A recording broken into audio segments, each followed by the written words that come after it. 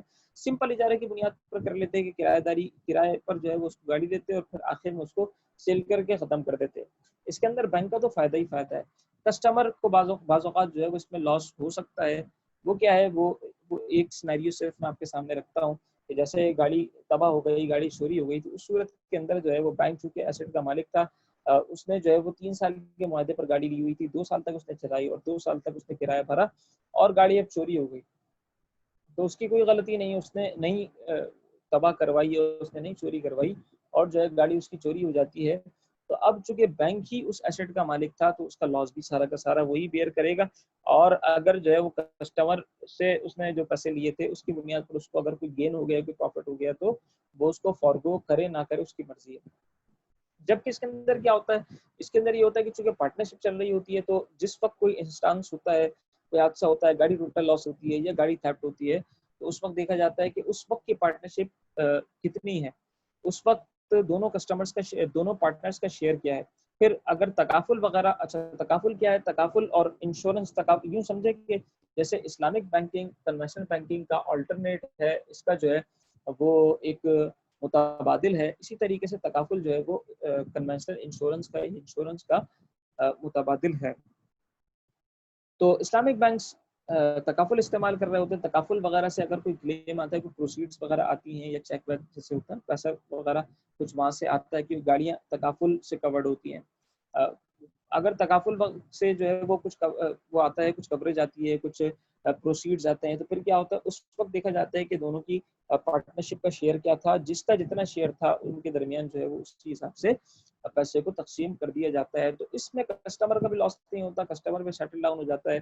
تو اجارہ کے اندر تو بینک کا فائدہ ہی فائدہ تھا نا, لیکن کسٹمر کا چونکہ فائدہ اس کے اندر زیادہ ہے, اس لیے اب دیکھیں یہ اتنی زبردست پروڈکٹس ہیں اسلامک بینکنگ کی, خصوصاً یہ جو کنزیومر پروڈکٹس ہیں, لوگ جو ہے وہ کنونشنل کو چھوڑ کر اسلامک کی طرف آ رہے ہیں. یہ فوائد میں نے آپ کے سامنے رکھے نا کہ اگر نقصان بھی ہو جاتا ہے, چونکہ کسٹمر بھی اس ایسٹ کا مالک ہوتا ہے اور کچھ نہ کچھ اس کا اسٹیک ہوتا ہے, کبھی کبھی بینک سے زیادہ بھی آگے چل کر, یعنی اگر آگے چلے جائیں گے کچھ تو بینک سے زیادہ بھی اس کا اسٹیک ہو جاتا ہے.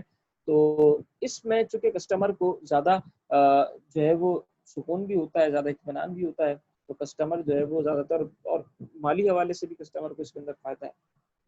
تو کسٹمر جو ہے وہ بہت تیزی کے ساتھ کنونشنل کو چھوڑ کر اسلامک پر شفٹ ہو رہے ہیں. سیل کے حوالے سے دیکھیں بڑا واضح فرمان علی شان قرآن کریم کی آیت ہے کہ احل اللہ البیع وحرم الربا, اللہ رب العزت نے بیع کو یعنی ٹریڈ کو حلال کیا ہے, ربا کو, سود کو حرام کیا ہے. بعض لوگ ابھی بہت معذرت کے ساتھ موجود ہیں, کہتے ہیں کہ جناب دونوں چیزیں ایک ہی جیسی تو لگتی ہیں, بازار سے کوئی چیز خریدو اور اس کے اوپر جو ہے وہ کچھ کما لو بیچ کر اس کو, یا پھر جو ہے وہ کچھ پیسہ دے دو اس کے اوپر پیسہ کما لو. لگتا تو ایسا ہی ہے کہ 10 روپے دیے 12 روپے لے لیے, 10 روپے کی چیز خرید کے بیچی اور 12 روپے لے لی. بات تو وہی لگتی ہے کہ پہلے بھی 10 روپے گئے اور جو ہے وہ 12 روپے اس پر ہمارے آ گئے, لیکن دونوں کے اندر بہت اللہ رب العزت عطا کیا ہوا قانون وہ بے پناہ حکمتوں کو لیے ہوئے ہے اپنے دامن میں. تو بعض اوقات ہمیں حکمتیں سمجھ میں نہیں آتی, لیکن اس کے اندر حکمتیں ہوتی ہیں. اگر حکمتیں سمجھ میں نہ بھی آئیں تو بھی جو ہے وہ ہمیں اللہ کے حکم کو آگے رکھنا چاہیے, اور جو ہے وہ اپنی عقل کو ہمیں ناقص سمجھنا چاہیے. لیکن اس کی حکمت تو بہرحال بہت واضح انداز میں سمجھ میں آتی ہے. اب جیسے آپ جو ہے وہ آج کل کی ہی مثال لے لیں, ابھی ان دنوں اب قربانی کے ایام چل رہے ہیں, تو جانور اگر کوئی خریدتا ہے, یوں سمجھے کہ جب اس نے جانور کسی نے پالنا شروع کیا تو اب اس کو بھوک لگے گی, اب جو ہے وہ چارے والے کی دکان کھل گئی, وہاں سے روزگار مل گیا, ٹھیک ہے. کچھ چیزیں بچتی تھیں, بھوسا بچتا تھا یا اور چیزیں کچھ بچتی تھیں, چھلکے ولکے بچتے تھے, اب وہ لا کر ان کو ڈال دیا کرتے تھے جناب. وہ کہ جو چھلکوں پھینک دیا کرتے تھے ان کو بھی کچھ پیسے مل گئے, ٹھیک ہے. بھوسا وغیرہ چھانتے تھے, پھینک دیا کرتے تھے, جانور اب کھا رہے ہیں, ان کو پیسے مل گئے, ان کی وہ چیز ضائع ہونے سے بچ گئی. اب یہ دیکھیں خدائی نظام, جب انہوں نے بیچا تو جو ہے وہ سیلر کو کچھ پیسے مل گئے، اور پھر جب وہ لے کر گیا، اس نے جب اس کو ذبح کیا، غریبوں کے اندر گوشت تقسیم کیا، وہاں خوشیاں پہنچ گئیں، اور پھر جب اس کی جو کھال ہے وہ جب گئی کمپنی میں، تو اب جناب وہاں ایک کمپنی لگ گئی، وہاں ایک انڈسٹری لگ گئی، وہاں لوگوں کو روزگار مل گیا، اور پھر جب وہ آگے چل کر گئی مختلف شیپس کے اندر اس کے پرس بنے، اس کے بوٹ بنے، یعنی اس کے شوز بنے، تو جو ہے وہ وہاں انڈسٹریز لگ گئی، ان کو روزگار مل گیا۔ تو ایک جانور چلا تھا، اس نے جو ہے وہ کتنے لوگوں کو روزگار فراہم کر دیا۔ تو یہ فرق ہے ٹریڈ کے اندر اور جو ہے وہ ربا کے اندر۔ اس میں کیا ہے، سیدھا سیدھا پیسے لیے اور جیب میں رکھ لیے، ایک پارٹی کے اوپر جو ہے وہ ظلم کر دیا، اور ایک پارٹی جو ہے وہ بے انتہا فائدے میں رہ گئی، اور انسان حرام ہو گیا، کرنا کرانا اس نے کچھ نہیں ہے، سود پر پیسہ دے اور لیٹا رہے۔ اس پیسے کے اندر بالکل بے برکتی ہوتی ہے، اور یہ کتنا خطرناک ہے، اللہ اس کے رسول سے جنگ کرنے کے مترادف ہے۔ 5 چیزیں بہت ضروری ہیں سیل کے اندر۔ دیکھیں ظاہر سی بات ہے کہ ایک سیلر ہونا چاہیے، ایک بائر ہونا چاہیے، ایسا نہیں ہو سکتا کہ وہ خود ہی سیلر بھی ہو، خود ہی بائر بھی ہو، یعنی خود ہی بائر بھی ہو، خود ہی مشتری بھی ہو۔ اسی طرح مبی کا ہونا بہت ضروری ہے، آبجیکٹ، یہ سبجیکٹ میٹر آپ اس کو کہتے ہیں، یعنی جس چیز کے لیے ہم یہ سب کچھ کر رہے ہیں، جس چیز کو خریدنا ہے، جس چیز کو بیچنا ہے، مبی۔ آفر اینڈ ایکسیپٹنس بہت زیادہ ضروری ہے، جس سے ہم ایجاب و قبول کہتے ہیں۔ ایک کہے کہ میں نے خریدا، ایک کہے کہ میں نے بیچا۔ اچھا یہ ماضی یا حال وغیرہ کی صیغے ہونے چاہیے کہ میں نے بیچا، میں نے خریدا، میں بیچ رہا ہوں، میں خرید رہا ہوں، میں بیچتا ہوں، میں خریدتا ہوں۔ فیوچر کا اس میں ٹینس کوئی بھی نہیں ہونا چاہیے، دونوں طرف سے کہیں بھی استعمال نہیں ہونا چاہیے، نہ آفر کے اندر نہ ایکسیپٹنس کے اندر، ورنہ ٹرانزیکشن ہماری درست نہیں ہوگی۔ یعنی کسی نے کہا کہ میں بیچتا ہوں، اس نے کہا کہ میں خرید لوں گا، تو ٹرانزیکشن ظاہر ہے کہ اس نے تو اپنے فیوچر میں ایک ارادے کا اظہار کیا، یہ ایک انٹینشن کا اظہار ہے، ایک ارادے کا اظہار ہے کہ ہاں میں خرید لوں گا، میرا ارادہ ہے، لیکن ابھی تو اس نے خریدنے کی کمٹمنٹ نہیں کی، اس لیے یہ آفر اینڈ ایکسیپٹنس اس طرح نہیں ہوگی، یہاں پر سیل کنکلوڈ نہیں ہوگی۔ اچھا 5ویں چیز ہے سمن، یعنی پرائز، یعنی وہ پیسے کی جو اب دینا قرار پایا ہے وہ سمن کہلاتا ہے۔ اچھا 5 چیزیں ہو گئی جناب، سیلر کا ہونا، بائر کا ہونا، آبجیکٹ کا، سبجیکٹ میٹر کا ہونا، آفر اینڈ ایکسیپٹنس کا ہونا، اور پرائس کا ہونا، یہ ساری چیزیں سیل کے اندر ضروری ہیں۔ اچھا پھر جو مبی ہے، جو آبجیکٹ ہے، جو سبجیکٹ میٹر ہے، اس کے اندر پھر 5 چیزوں کا ہونا بہت زیادہ ضروری، 4 چیزوں کا ہونا ضروری ہے، یعنی 4 اس کے جو ہے وہ کریکٹرسٹکس ہونے چاہیے، 4 خصوصیات اس میں پائی جانی چاہیے۔ ایک تو یہ کہ وہ ویلیویبل گڈ ہونی چاہیے۔ ہم نے عرض کیا کہ بعض چیزیں ایسی ہیں کہ ہو سکتا ہے کہ ہمارے قانون میں اس کی کوئی ویلیو ہو، لیکن شریعت نے اس کی ویلیو کو نلیفائی کر دیا ہو، جیسے پک کی ہم نے ایک مثال آپ کو دی تھی کہ شریعت نے اس کو مال ہی نہیں مانا۔ تو بعض چیزیں وہ کہ جو ہمارے معاشرے کے اندر ہی مال نہیں ہے، یا ہمارے قانون میں وہ مال نہیں ہے، ان کی بھی خرید و فروخت نہیں ہوگی، اور شریعت نے جن کی مالیت سے منع کر دیا، اگرچہ وہ بکتی ہوں، وہ لاکھوں روپے کی ہوں، لیکن جو ہے وہ بھی ویلیوبل گڈس نہیں ہوں گی۔ اسی طرح مبی کی، آفر آبجیکٹ کی، سبجیکٹ میٹر کی ایگزسٹنس بہت ضروری ہے۔ غیر موجود چیز کی خرید و فروخت نہیں کی جائے گی جو ابھی موجود نہیں ہے۔ استثناء کی سلم کی جو میں نے مثالیں آپ کے سامنے پیش کی تھی، ایکسیپشنز ہیں، اس میں بھی جو ہے وہ فقہا یہ فرماتے ہیں بعض کہ جب اس کی خرید و فروخت، جب باقاعدہ اس کی ڈلیوری ہو رہی ہوتی ہے، جب لینے کے لیے کسٹمر اس کو آ رہا ہوتا ہے اور اس کی اسپیسیفکیشن دیکھ کر اب اس کو وہ قبول کر رہا ہوتا ہے، تو اس وقت وہ سیل کنکلوڈ ہو رہی ہوتی ہے۔ تو اس کو غیر موجود چیز کی بیع نہیں کہیں گے، اس کو جو ہے وہ اوصاف کے ذریعے بیع کہتے ہیں کہ اس نے اپنے اوصاف، اس نے جو چیز اس کو چاہیے تھی اس کا وصف بیان کر دیا، وصف کے مطابق جو چیز بن گئی اس نے لے لی، اور پھر سیل جو ہے وہ کنکلوڈ ہو گئی۔ اچھا کیپیبل ٹو ڈیلیور ہو، مقدور تسلیم ہو، یعنی دے بھی سکتا، اس کو حوالے بھی کر سکتا ہو، ایسا نہیں کہ اس کو حوالے نہیں کر سکتا، دے نہیں سکتا۔ مثال کے طور پر سمندر کے اندر مچھلیاں ہیں، وہ کہے کہ یہ مچھلیاں میں نے تمہیں بھیج دی، دے تو سکتا نہیں ہے اس کو، تو مقدور تسلیم بھی ہونی چاہیے۔ اچھا نون ہونی چاہیے، مجهول نہیں ہونی چاہیے، معلوم ہونی چاہیے۔ یعنی اگر 4 چیزیں رکھی ہوئی ہیں، اس نے کہا کہ یہ میں نے بیچنے کے لیے رکھی ہوئی ہے، اس نے کہا کہ ٹھیک ہے میں خریدتا ہوں، کیا چیز خریدتا ہوں، کیا چیز بیچ رہا ہے، کس کی بات ہو رہی ہے، کس کے پیسے لگائے جا رہے ہیں، یہ ساری چیزیں بالکل واضح انداز میں معلوم ہونی چاہیے۔ اب دیکھیں سیل کی پھر 4 ٹائپس ہوتی ہیں۔ اب اس میں آ گیا مرابہ، اور یہ سب کچھ ہم نے آپ کو بتایا سمجھایا۔ اب مرابہ دیکھیں بآسانی سمجھ میں آ جائے گا۔ ان 4 ٹائپس میں سے ایک ہے مرابہ۔ دیکھیں سب سے پہلے مرابہ ہی دیکھ لیں، لکھا ہوا ہے کاسٹ پلس سیل، یہ وہی ہے جو ہم نے عرض کیا تھا کہ کاسٹ ہے پلس پروفٹ کو اس نے جو ہے وہ ڈسکلوز کر دیا، تو اب یہ مرابہ ہو گیا۔ اچھا ایک ہے بلو دی کاسٹ سیل، یعنی کاسٹ جتنی آئی ہے اس سے بھی کم کے اوپر جو ہے وہ سیل کیا جائے، بلو دی کاسٹ اس کو سیل کیا جائے، یہ بیع وضیع ہوتی ہے۔ اچھا یہ کب کیا جاتا ہے؟ بالکل یہ کیا جاتا ہے جیسے آواز لگتی ہے نا، وہی شام گر گئے دام۔ تو اب کیا ہوتا ہے جناب کہ جو اس کے پاس بھی مال پڑا ہوا ہے رکھا ہوا ہے وہ اگر نہیں بیچے گا تو یہ خراب ہو جائے گا، نقصان ہو جائے گا، جتنے کا بک رہا ہے اتنے کا بھی نہیں بکے گا۔ 100 روپے پر کے جی جو ہے وہ اس کی کاسٹ ہے، لیکن جو ہے وہ اب 95 کا 90 کا بیچ کر اس لیے جا رہا ہے کہ اگر ابھی بھی نہیں بیچا تو یہ صبح تک خراب ہو جائے گا اور پھر اتنے پیسے بھی ظاہر نہیں ملیں گے، تو بہت زیادہ نقصان ہو جائے گا۔ تو بڑے نقصان سے بچنے کے لیے وہ چھوٹا نقصان دوبارہ کر رہا ہے، برداشت کر رہا ہے۔ یا پھر یہ بھی ہوتا ہے کہ اب جتنا جو ہے وہ اس نے کمانا تھا اس کے اندر سے وہ کما لیا، اب وہ بس ختم کرنے والی کرتا ہے کہ میں بس ختم کروں اور میں جاؤں۔ اچھا، بے تولیہ بھی ہوتی ہے، کاسٹ ٹو کاسٹ سیل بھی ہوتی ہے، یعنی فرینڈلی سیل۔ ہم جو ہے وہ ایسا ہوتا ہے کہ دوستوں سے پروفٹ نہیں لیتے، جتنے کی چیز لے کر آئے ہیں اتنے کی اٹھا کر اس کو دے بھی دیتے ہیں۔ اسی طرح جو ہے وہ نیگوشیٹڈ اگر سیل ہو، نیگوشیشن کے ساتھ سیل ہو، بے مساومہ کہلاتی ہے۔ اور عموماً ہمارے یہاں جو ہے وہ بازاروں میں یہی ہو رہی ہوتی ہے کہ ہم یہ کہتے ہیں کہ جو ہے وہ کتنے کی دو گے جناب، پیسے کم ہو رہے ہوتے ہیں، وہ اور مزید بتاتا ہے، آفر کرتا ہے، پھر ہم جو ہے وہ اپنی کوئی نئی آفر دیتے ہیں۔ اس طرح کر کے جو ہے وہ نیگوشیشن ہماری چل رہی ہوتی ہے۔ تو اگر نیگوشیشن کے ساتھ ہو تو بے مساومہ، اور نیگوشیشن نہ ہو، وہ بتا دے کہ بھائی اتنے کی مجھے پڑی ہے، اتنا میں اس کے اندر اپنا پروفٹ رکھ رہا ہوں، بے مرابحہ، کاسٹ ٹو کاسٹ دے دے تو بے تولیہ، اور بلو دی کاسٹ دے دے تو بے وضیعہ۔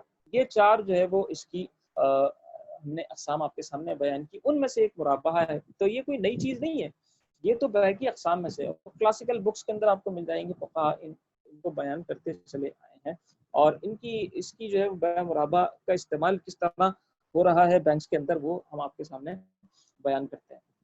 سب سے پہلے یہ دیکھ لیں کہ جو ایتھکس سیل کے بیان کیے ہیں، جو بیان کیے گئے ہیں دین اسلام میں، وہ ان پہ ایک نظر مار لیں کہ سیل جو ہے وہ ہماری ناٹ انڈلج ان ربا، ربا کا معاملہ نہ ہو، ناٹ بی انوالو ان غرر، غرر کا معاملہ۔ اچھا، غرر کیا ہے؟ غرر ہے انسرٹینٹی، کہ انسرٹین سچویشن ہے، نہیں پتہ کہ جو ہے وہ کیا ہوگا۔ مثال کے طور پر جیسے ہمارے یہاں ہوتا ہے نا کہ اب تو خیر اوبر کریم کا دور ہے، رکشہ ٹیکسی خیر ابھی بھی چلتے ہیں، کہ کسی رکشے والے کو بولا جائے کہ مجھے فلاں جگہ جانا ہے، تو وہ کہے کہ ٹھیک ہے میں لے چلوں گا، کتنے پیسے لوگے؟ بھائی دے دینا جو آپ کو سمجھ میں آئے۔ اب وہ بیٹھ تو جاتے ہیں، لیکن کیا ہوتا ہے پھر، وہ یہی ہوتا ہے، جھگڑا ہوتا ہے، وہ کچھ اور سمجھ رہا ہوتا ہے کہ 500 روپے بنے، یہ سمجھ رہا ہوتا ہے 400 روپے بنے، اب جو ہے وہ جھگڑا ہو جاتا ہے۔ تو اس لیے چیزیں پہلے سے طے شدہ ہونی چاہیے، یہ کہلاتی ہے انسرٹینٹی، اور یہ کہلاتا ہے غرر، اس سے جو ہے وہ منع کیا گیا ہے۔ اچھا، آگے پھر لکھا ہے کہ not indulge in fraudulent behavior، کوئی جو ہے وہ دھوکہ دہی نہیں ہونی چاہیے، دھوکہ دہی کا عنصر نہیں ہونا چاہیے۔ جیسے حدیث شریف ہے نا کہ من غش فلیس منا، جس نے دھوکہ دیا وہ ہم میں سے نہیں۔ اللہ کے رسول جو ہے وہ تشریف لے جا رہے تھے، کسی نے ایک ڈھیری لگائی ہوئی تھی، اس میں جو ہے وہ سوکھے جو اناج تھا وہ اوپر تھا اور نیچے گیلا اناج تھا، تو اللہ کے رسول نے جب نیچے ہاتھ ڈالا اس میں گیلا اناج تھا، تو اللہ کے رسول نے فرمایا من غش فلیس منا، دھوکہ دینے والا ہم میں سے نہیں، ہمارے طریقے پر نہیں۔ تو مومن جو ہے وہ دھوکہ دہی نہیں کرتا، fraudulent behavior نہیں ہونا چاہیے۔ not withhold supplies to raise prices، ذخیرہ اندوزی نہیں کرنی چاہیے، یہ جو ہے بزنس ایتھکس کے خلاف ہے، ان چیزوں سے اللہ کے رسول نے منع فرمایا ہے کہ ذخیرہ اندوزی نہیں کی جانی چاہیے، کہ ہم نے جو ہے وہ روک کر رکھ لی چیزیں۔ not withhold supplies to raise prices، روک کے رکھ لیں کہ مارکیٹ کے اندر جب اس کی پرائزز بڑھیں گی تب جو ہے وہ مارکیٹ میں اس کو لے جا کر رکھ دیں گے، اویلیبل کر دیں گے، اور پیسے اس کے بڑھ کر مل جائیں گے۔ not take advantage of anybody's need، ذخیرہ اندوزی کے اندر بھی بیسیکلی یہی ہوتا ہے۔ اور اس کے علاوہ بھی ہم جو ہے وہ دیکھ رہے ہوتے ہیں کہ جناب کوئی گاڑی بیچ رہا ہو، کوئی گھر بیچ رہا ہو، وہ شخص کے جس کو ضرورت ہو، ضرورت مند کوئی بیچ رہا ہو، ہم ضرورت مندوں کو تلاش کرتے ہیں اور ان کی ضرورتوں سے فائدہ اٹھا رہے ہوتے ہیں، حالانکہ جو ہے وہ ضرورتوں سے اور مجبوریوں سے فائدہ نہیں اٹھانا چاہیے، بلکہ جو اس کی مارکیٹ ویلیو ہے، اگر ہمیں معلوم ہے کہ اس کی مارکیٹ ویلیو ہے، تو ظاہر ہے سامنے والا مارکیٹ ویلیو سے اگر کم میں بیچ رہا ہے تو کسی نہ کسی وجہ سے بیچ رہا ہے، کسی مجبوری سے بیچ رہا ہے، تو کوشش یہی کرنی چاہیے کہ اس کو مارکیٹ ویلیو پر ہم پرچیز کریں۔ اچھا، آگے ہے not withhold information to take advantage of ignorance, کسی کی لا علمی کا ہم جو ہے وہ ناجائز فائدہ نہ اٹھائیں۔ یعنی ایسا ہوتا ہے کہ جب کسان جو ہے وہ اپنی فصلیں وغیرہ کاٹ کر اب جو ہے وہ بیچنے کے لیے آ رہے ہوتے ہیں شہر کے اندر، تو ان کو جو ہے وہ کہہ دیا جاتا ہے کہ نہیں، شہر کے اندر تو جناب حالات بہت خراب ہیں اور مارکیٹ بہت زیادہ ڈاؤن چل رہی ہے، یا ان کو ڈرا دیا جاتا ہے کسی چھینا چھپٹی سے, کسی قتل و غارت گری کی واردات سے یا وغیرہ وغیرہ اور کسی چیز سے. تو ایسی صورتوں کے اندر جناب یہی ہوتا ہے کہ وہ انفارمیشن کو روک کر رکھتے ہیں اور ان کی لا علمی کا فائدہ اٹھا کر بیٹھ جاتے ہیں. پھر کیا ہوتا ہے, وہ ان سے وہیں پرچیز کر لیتے ہیں کہ بھائی تم اتنے داموں ہمیں دے دو, ورنہ جو ہے وہ شہر میں جاؤ گے تو کچھ نہیں پتا ہوگا. وہ ان کو اتنے داموں کم داموں بیچ کر وہ چلے جاتے ہیں واپس, اور پھر وہ شہر میں مہنگے داموں اس کو فروخت کر دیتے ہیں. یہ بھی سب ہوتا ہے. ناٹ فورس, اقرا نہیں ہونا چاہیے, جبر نہیں ہونا چاہیے, یعنی مجبوری میں جو ہے وہ کوئی ٹرانزیکشن کسی سے نہ کروائیں, کسی کے سر پر بندوق رکھیے کہ بھائی یہ تم بیچو ہی بیچو مجھے, اس کی مرضی ہے وہ بیچے یا نہ بیچے, اس کا مال ہے, اس کی چیز ہے. اچھا آپ دیکھیں مرابہ کا پروسیس فلو کیا ہوتا ہے, مرابہ کس طرح استعمال ہو رہا تھا اسلامک بینکس کے اندر. یہاں دیکھیں ایک اسلامک بینک بنا ہوا ہے اور ایک سیلر بنا ہوا ہے, ان کے بیچ میں لکھا ہوا ہے کموڈٹی پرچیز. اسلامک بینک نے سیلر سے کموڈٹی پرچیز کی اور پھر اس کے بعد اس کو سیل کر دی. کس کو, نیچے کسٹمر بنا ہوا ہے کاسٹ پلس پروفٹ پر, اور کسٹمر سے جو ہے وہ ڈیفرڈ پیمنٹ کے اوپر, انسٹالمنٹ پر یا لمسم کے اوپر اس نے پیسے دیے اور پھر وہ پیسے دوبارہ اسلامک بینک کے پاس چلے گئے. سمپل یہ مرابہ ہو گیا. سیلر سے چیز لی اور چیز لے کر کاسٹ پلس پروفٹ پر کسٹمر کو دی, کسٹمر سے کہہ دیا کہ آپ انسٹالمنٹ پر تھوڑے تھوڑے کر کے پیسے مجھے اس کے دیتے رہیں, 3 سال میں ادا کرتے ہیں یا جو بھی ایک وقت رکھ لیتے ہیں, یا لمسم بھی ہوتے ہیں کہ آپ ون ٹائم بھی بعض اوقات پیمنٹس ہو جاتی ہے. اچھا اس کے اندر کن کن چیزوں کی رعایت کی جاتی ہے. سب سے پہلے تو اس بات کا خیال کیا جاتا ہے کہ کسٹمر کو بھی اور جو ہے وہ بینک کے نمائندے کو بھی اسلامک بینکنگ کی اویئرنیس ہو, اسٹیجز وغیرہ سارے پتہ ہو, تاکہ کہیں بھی کسی قسم کی کوئی غلطی نہ ہو, نان کمپلائنس نہ ہو. یعنی ایسا نہ ہو کہ جو ہے وہ چیز کی ابھی خرید و فروخت ہوئی نہیں, وہ پہلے ہی استعمال ہو گئی وغیرہ وغیرہ, اس طرح کی چیزوں سے بچا جا سکے. اچھا ایک پھر اس کے بعد کیا ہے, مرابہ facility agreement and agency agreement. مرابہ فیسلٹی ایگریمنٹ کیا ہے, اس کے اندر سارے ٹرم اینڈ کنڈیشنز جو ہے مرابہ کی طے کر لی جاتی ہیں کہ کن کن چیزوں کو ہم خریدیں گے اور کیا کیا اس کے قواعد و ضوابط ہوں گے, کتنے کتنے عرصے میں خریدا کریں گے وغیرہ وغیرہ. تو جو بنیادی باتیں جو ہے وہ اہم اہم باتیں طے ہوتی ہیں معاہدے کی, وہ اس میں لکھ لی جاتی ہیں. بیسیکلی ایک ماسٹر ایگریمنٹ ہوتا ہے. اچھا ایجنسی ایگریمنٹ کیا ہے, ایجنسی ایگریمنٹ یہ ہے کہ عموماً کسٹمر کو ایجنٹ بنا دیا جاتا ہے. اچھا لوگ اس کو جو ہے وہ غلط سمجھتے ہیں. دیکھیں ہوتا کیا ہے, ہوتا یہ کہ اگر ہم کسٹمر کو, یعنی اسلامک بینک سے اگر کسٹمر کو ایجنٹ نہ بنائیں, خود ہی جا کر مارکیٹ سے چیزیں پرچیز کرے, تو اب اس کا نقصان کیا ہے. نقصان یہ آپ کو پتہ ہے, کسٹمر یہ کہہ سکتا ہے, اور یہ جینون کیس بھی ہو سکتا ہے, کسٹمر کو چاہیے ہو بلیک کلر کی کوئی کار, اور یہ جو ہے وہ وائٹ کار اٹھا کے لیا ہے, یا چلیں بلیک, اس کو چاہیے, ماڈلز کا فرق ہو سکتا ہے, کنڈیشنز کا فرق ہو سکتا ہے, کسی شاپ کا فرق ہو سکتا ہے, مشینری کے اندر, پرزوں کے اندر ایسی چیزیں بہت زیادہ ہوتی ہیں, میڈ کا فرق ہو سکتا ہے, اور بھی بہت ساری چیزیں ہیں جن کا ڈفرینس ہو سکتا ہے. یا پھر جو ہے وہ بینک خود چلا جائے اور مہنگی اٹھا کے لے آئے, اس کی ایکسپرٹیز ظاہر ہے کسٹمر کے مقابلے میں کسی اسپیسیفک فیلڈ کے اندر جو ہے وہ ہو سکتا ہے کہ کم ہو, وہ جو ہے مہنگی اٹھا کر لے آئے, مہنگی آرڈر کر دے, اور پھر جب کسٹمر سے پیسے لینے کے لیے وہ آئے اور اس کو کہے کہ یہ اتنے کی کاسٹ ہے اور یہ پروفٹ میں اس پر چارج کروں گا, تو کسٹمر کہے کہ بھائی اتنی کاسٹ آپ کو کیسے پڑ گئی, تو آپ ظاہر ہے مجھ سے ہی ریکور کریں گے ساری کی ساری, مجھے تو مارکیٹ میں سستی مل رہی ہے, تو بھائی کیا لینا ہے فائنلی آپ ہی وہ ہم سے پرچیز کریں گے, تو آپ خود ہی جا کر دیکھ لیں ہمارے بیہاف پر. اس کو اپنے بیہاف پر ایجنٹ بنا دیتا ہے, اور وہ ایجنسی ایگریمنٹ کے ذریعے سے جا کر چیزوں کو اچھی طرح دیکھ لیتا ہے. اچھا میں نے عرض کیا تھا کہ اسلامک بینکس اپنے ایسیٹس کا رسک بیئر کرتے ہیں. اب وہ جب تک ایجنٹ کی کیپیسٹی میں ہوتا ہے, یا بعد میں جب وہ جب مال آ رہا ہوتا ہے اور شپ ہو جاتا ہے, جب سے لے کر وہ کہیں سے بھی آ رہا ہو, جب سے لے کر جب تک وہ اترتا نہیں گوڈاؤن کے اندر, جب تک وہ بینک کے پوزیشن میں ہوتا ہے, اور اس دوران اگر کچھ ہو جاتا ہے, نقصان ہو جاتا ہے, تو بینک کا ہی نقصان ہے, کسٹمر کو نقصان پاس آن نہیں کیا جا سکتا. جب وہ یہاں پہنچ جاتا ہے پھر کیا ہوتا ہے, اچھا وہ تو خیر چلیں اگلا مرحلہ ہے. ابھی یہ دیکھیں کہ کسٹمر جب چیز دیکھ لیتا ہے تو وہ جو ہے وہ ایک آرڈر فارم سائن کرتا ہے. آرڈر فارم جو ہے وہ اس کو دیتا ہے کہ میں جو ہے وہ آپ سے یہ چیز منگوانا چاہتا ہوں یا پرچیز کرنا چاہتا ہوں. یہ ڈسبرسمنٹ کر دیتا ہے, بینک کی طرف سے پیسے دے دیے جاتے ہیں. پیسے کسٹمر کو نہیں دیے جاتے, پیسے سپلائر کو دیے جاتے ہیں جس سے چیز آنی ہوتی ہے. اچھا سیلر جس کو لکھا ہوا تھا سپلائر. اچھا یہ جو ہے یہ ایسا کیس بھی ہوتا ہے کہ بینک جو ہے وہ کسٹمر کو پیمنٹ کر دیتا ہے, اس کے اکاؤنٹ میں پیمنٹ کر دیتا ہے. وہ جو ہے وہ یونیک کیسز ہوتے ہیں, اور وہ ریئر کیسز ہوتے ہیں, اور وہ بہت زیادہ ضروری اس کے اندر, مطلب اس کے اندر اور کوئی راستہ نہیں ہوتا کسٹمر کو پیمنٹ کرنے کے علاوہ. یعنی ایسا ہو سکتا ہے کہ سپلائر جو ہے وہ کوئی بہت چھوٹا سا سپلائر ہے، کسی بہت دور دراز علاقے میں بیٹھا ہے، نان بینکنگ ایریا کے اندر بیٹھا ہے، بینکنگ نہیں ہوتی وہاں، یا وہ جو ہے وہ نہیں کر سکتا بینکنگ وغیرہ.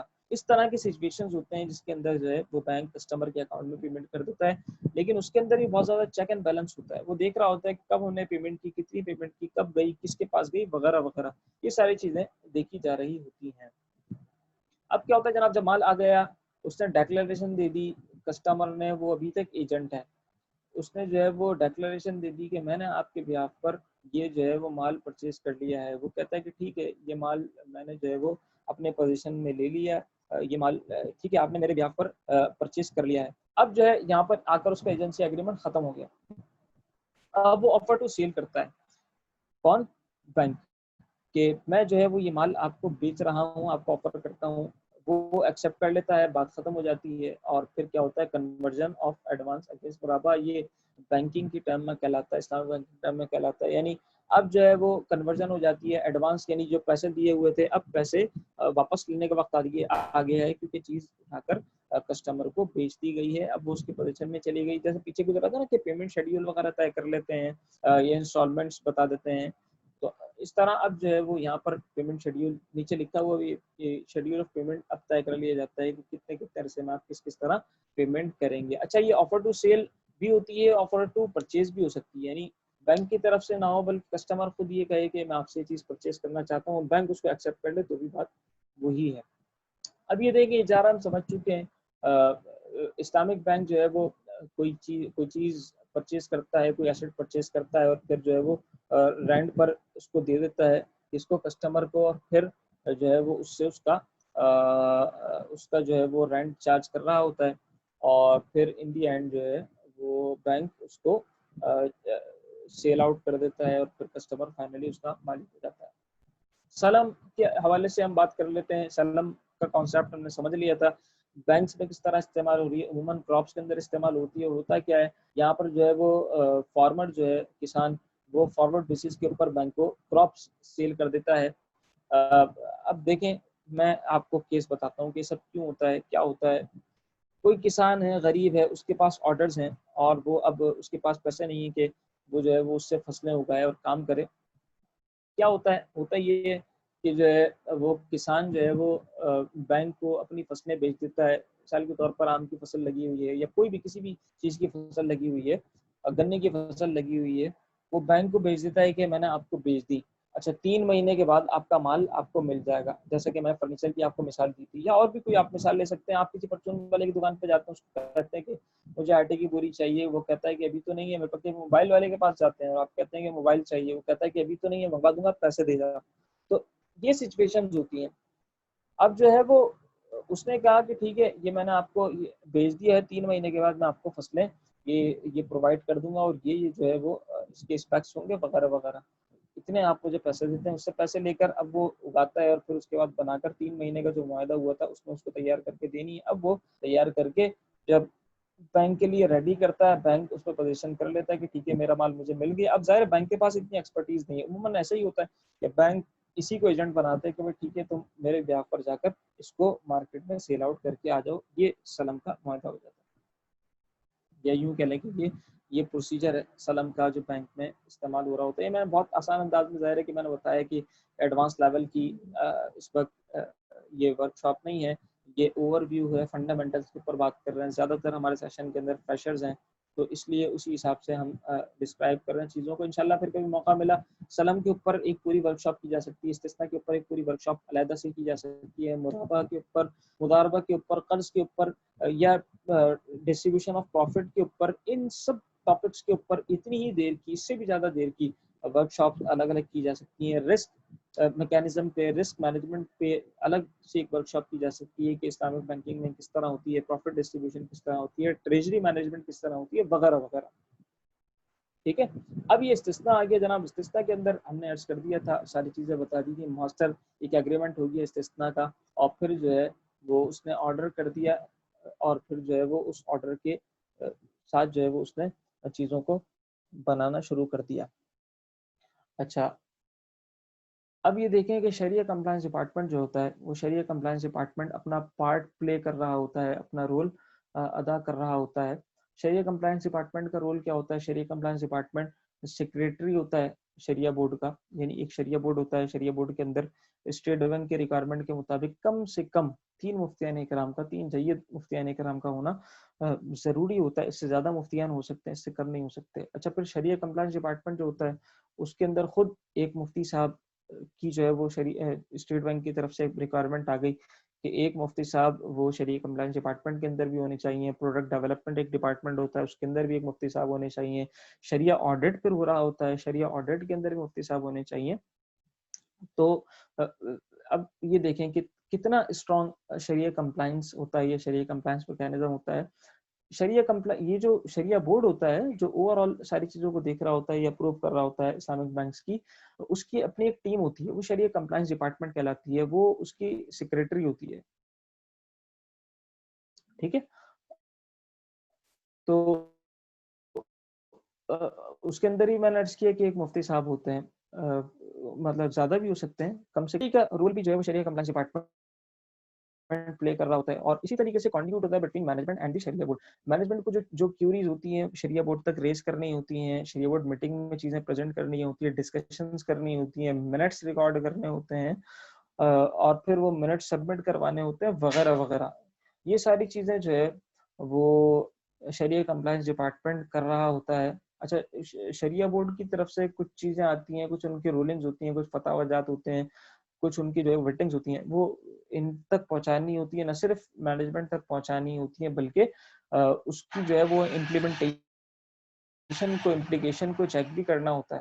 یہ ساری چیزیں جو ہے وہ شریعہ کمپلائنس ڈپارٹمنٹ کر رہا ہوتا ہے۔ اچھا، اسی طرح شریعہ کمپلائنس ریویو کر رہا ہوتا ہے شریعہ کمپلائنس ڈپارٹمنٹ۔ اچھا، شریعہ کمپلائنس ریویو کہنے میں تو ایک بہت چھوٹا سا لفظ ہے، یہ جو ہے وہ برانچز کا ریویو کر رہا ہوتا ہے، برانچز کو دیکھ رہا ہوتا ہے، کئی دن لگ جاتے ہیں بعض اوقات، ہر ڈپارٹمنٹ کا ریویو کر رہا ہوتا ہے، ان کے رپورٹس بنا رہا ہوتا ہے، شریعہ بورڈ کو پریزنٹ کر رہا ہوتا ہے، اور پھر جو ہے وہ یہ جو ہے وہ پریکٹس اس کی آن گوئنگ بیسس پر چل رہی ہوتی ہے مسلسل۔ شریعہ کمپلائنس ڈپارٹمنٹ یہ کام کر رہا ہوتا ہے، اوور آل بینک کے میکینزم کو وہ چیک کر رہا ہوتا ہے، اس کا چیک اینڈ بیلنس دیکھ رہا ہوتا ہے۔ اچھا، انفورسمنٹ آف شریعہ آڈٹ رپورٹ شریعہ کمپلائنس ڈپارٹمنٹ کر رہا ہوتا ہے، یعنی شریعہ آڈٹ جیسے میں نے بتایا کہ شریعہ کمپلائنس ڈپارٹمنٹ کے علاوہ ایک شریعہ آڈٹ ڈپارٹمنٹ بھی ہوتا ہے جو برانچز کا بھی شریعہ آڈٹ کر رہا ہوتا ہے، جس طرح شریعہ کمپلائنس ڈپارٹمنٹ مختلف ڈپارٹمنٹس کا شریعہ کمپلائنس ریویو کر رہا ہوتا ہے، یہ بھی جو ہے وہ شریعہ آڈٹ کر رہا ہوتا ہے، چیک اینڈ بیلنس کرتا ہے، یہ اپنی رپورٹ بناتا ہے، وہ رپورٹ بھی شریعہ بورڈ کو پریزنٹ ہوتی ہے، اس میں جو شریعہ پرسپیکٹو سے مسائل ہوتے ہیں شریعہ بورڈ کی اس میں رائے بھی درکار ہوتی ہے، اور پھر جو ہے وہ یہ سارا رول شریعہ کمپلائنس ڈپارٹمنٹ پلے کر رہا ہوتا ہے، شریعہ آڈٹ سے رپورٹس لے کر شریعہ بورڈ تک پہنچانا، شریعہ بورڈ سے اس کے اوپر کامنٹس لینا، پھر شریعہ آڈٹ تک پہنچانا، اور پھر جو ہے وہ اس میں سے جو چیزیں ایسی ہیں کہ جو اصلاح طلب ہیں مینجمنٹ تک پہنچانی ہے، پھر نہ صرف پہنچانی بلکہ اس میں انفورسمنٹ کا لفظ استعمال ہوا ہے کہ برانچز کو یہ بتانا، باور کروانا، اور پھر اس کی کمپلائنس چیک کرنا کہ شریعہ آڈٹ کی آبزرویشنز تھیں وہ آپ نے جو ہے اس کے مطابق عمل درآمد کیا یا نہیں کیا وغیرہ وغیرہ۔ اچھا، preparation of check list, S O Ps وغیرہ، یہ ساری چیزیں جو ہے وہ شریعہ کمپلائنس ڈپارٹمنٹ بنا رہا ہوتا ہے۔ اسی طریقے سے جو ہے یہ تو وہ چیزیں جو اپنی یہ بلڈ اپ کر رہا ہوتا ہے check list, S O Ps وغیرہ، اور جو بینک کی اوور آل مختلف ڈپارٹمنٹس کی ایس او پیز ہیں، چیک لسٹ ہیں، ان ساری چیزوں کو وہ چیک کر رہا ہوتا ہے، مینولز ہیں ان کو وہ دیکھ رہا ہوتا ہے، ایگریمنٹس ہیں، کانٹریکٹس ہیں وغیرہ وغیرہ، فارمز ہیں، ان سب چیزوں کو وہ دیکھ رہا ہوتا ہے۔ اچھا، ٹریننگ بھی شریعہ کمپلائنس کے اوپر شریعہ کمپلائنس ڈپارٹمنٹ دے رہا ہوتا ہے، یہ بھی جو ہے وہ اس کی ایک رسپانسبلٹی ہے، اس کا ایک رول ہے، اس کی ذمہ داری ہے۔ برانچز کا اسٹاف ہو، ہیڈ آفس کا اسٹاف ہو، مختلف ڈپارٹمنٹس کا اسٹاف ہو، یا کوئی نئے لوگ جس طرح وہ ہائر ہوتے ہیں، انڈکٹ ہوتے ہیں، تو ان کے لیے تو ٹریننگ بہت زیادہ ضروری ہوتی ہے، اور پھر جو ہے وہ 5 دن 7 دن 10 دن کی ٹریننگ جو ہے وہ چل رہی ہے، تو یہ سارے کام بھی جو ہے وہ شریعہ کمپلائنس ڈپارٹمنٹ کر رہا ہوتا ہے، اور ظاہر ہے کہ اس کے لیے پھر پریزنٹیشن بنائی جاتی ہے، پی پی ٹی بنائی جاتی ہے، اور پھر تیاری کی جاتی ہے، خاص وقت ماحول ہوتا ہے۔ اور پھر اس کے علاوہ اسٹیٹ بینک میں ایس جی ایف نے اس کو آگے لکھا ہے ادر فنکشن، یعنی اس کی رولز کے اندر، رسپانسبلٹیز کے اندر شریعہ کمپلائنس ڈپارٹمنٹ کے ادر فنکشن بھی مینشن کیا ہے، اس کے اندر پھر 2 کلازز ہیں، تو اس میں کیا ہے، اس میں یہ کہ مینولز وغیرہ اور جو چیزیں ہوتی ہیں ان کو دیکھنا، اور پھر جو ہے وہ اسی طرح ویب سائٹ ریویو کرنا بینک کی، اسلامک بینک کی، اس کو بھی جو ہے وقتاً فوقتاً شریعہ کمپلائنس ڈپارٹمنٹ ریویو کرتا رہے کہ اس میں کوئی ایسی چیز نہ ہو، یا اس کے اندر جو ہے وہ اسٹیٹ بینک کی جو ریکوائرمنٹس ہیں یا جیسے اسٹیٹ بینک کے FAQs ہیں یہ اس کے اوپر ہونے چاہیے، اور شریعہ کمپلائنس ڈپارٹمنٹ کی شریعہ بورڈ کی پروفائل ہونی چاہیے، کانٹیکٹ نمبر ہونے چاہیے وغیرہ وغیرہ. یہ ساری چیزیں شریعہ کمپلائنس ڈپارٹمنٹ دیکھ رہا ہوتا ہے. تو اب میرا خیال ہے کہ بہت اچھی طرح سمجھ میں آ گیا ہوگا کہ یہ سب کچھ پہلے تو ہم نے عرض کیا کہ یہ ڈفرینس ہے، یہ چیزیں چل رہی ہوتی ہیں. اسی طریقے سے اسلامک بینک لائبلٹی سائٹ پر کام کر رہا ہوتا ہے، اس طریقے سے ایسٹ سائٹ پر کام کر رہا ہوتا ہے. یہ پروڈکٹس ہیں اور یہ یہاں سے ڈرائیو ہوئی ہیں. اور پھر جو ہے وہ باقی ایسا ہوتا ہے یا نہیں ہوتا، شریعہ کمپلائنس ڈپارٹمنٹ کتنی جو ہے وہ اس کو اسٹرکٹلی چیزوں کو دیکھ رہا ہوتا ہے، ریویو کر رہا ہوتا ہے. یہ ساری چیزیں جو ہے ہم نے آپ کے سامنے رکھی. آپ کا بہت شکریہ کہ آپ ورک شاپ میں تشریف لائے. امید ہے کہ بہت ہی زیادہ انفارمیٹیو رہی ہوگی، چیزیں سیکھنے کو ملی ہوں گی. اپنے سوالات جو ہوں وہ آپ لوگ شیئر کر لیں، یا جو ہے وہ گروپ میں آپ لوگ اپنے سوالات ہم سے کر سکتے ہیں. انشاءاللہ ایک دن کے اندر ہم آپ کے سوالات کے جوابات بھی دیں گے. آپ ہم سے کنیکٹڈ رہیں، ہمارے چینل کو آپ جو ہے وہ دیکھتے رہیں اور ہم سے آپ کنیکٹڈ رہیں. ہم جو ہے وہ انشاءاللہ اس طرح کی اور ورک شاپ بھی اسلامک فائنانس کے اوپر اور بہت سارے اہم موضوعات کے اوپر آپ کے لیے لے کر آتے رہیں گے. اور ان کی اپڈیٹس کے لیے آپ جو ہے ہم سے رابطے میں رہیں. اللہ رب العزت ہم پر فضل و کرم فرمائے. اللہ رب العزت ہمارا حامی و ناصر ہو. ابھی جو ہے وہ عنقریب ہماری اور بھی اچھی ورک شاپس آ رہی ہیں. آپ لوگ جو ہے وہ ان ورک شاپس میں بھی جو ہے وہ اپنا انٹرسٹ شو کریں. اچھا، اس کے علاوہ یہ بھی ہو سکتا ہے کہ آپ جو ہے وہ اپنی سجیشنز ہمیں دیں کہ آپ کیا بہتر سمجھتے ہیں کہ کن چیزوں پر ورک شاپس ہماری ہونی چاہیے. وہ آپ جو ہے وہ ہمیں عنوان دے سکتے ہیں کہ اس عنوان سے جو ہے وہ ورک شاپ آپ کنڈکٹ کریں. تکافل ہے اور بھی بہت سارے عنوانات، جیسے کئی ساری چیزیں تو میں نے عرض کی تھیں، یعنی رسک مینجمنٹ ہے، پول مینجمنٹ ہے، ٹریجری مینجمنٹ ہے، اور بھی اس کے علاوہ جو ٹاپکس آپ چاہیں وہ آپ نے بالکل بتا سکتے ہیں. انشاءاللہ ہم بھرپور کوشش کریں گے کہ جلد پر ورک شاپس کنڈکٹ کریں. اس کے علاوہ فل فلیج کورسز کروانے کا بھی ہمارا پروگرام ہے، وہ بھی انشاءاللہ ہم جلد اس کا آغاز کریں گے. اللہ رب ناصر ہو. فما علیہ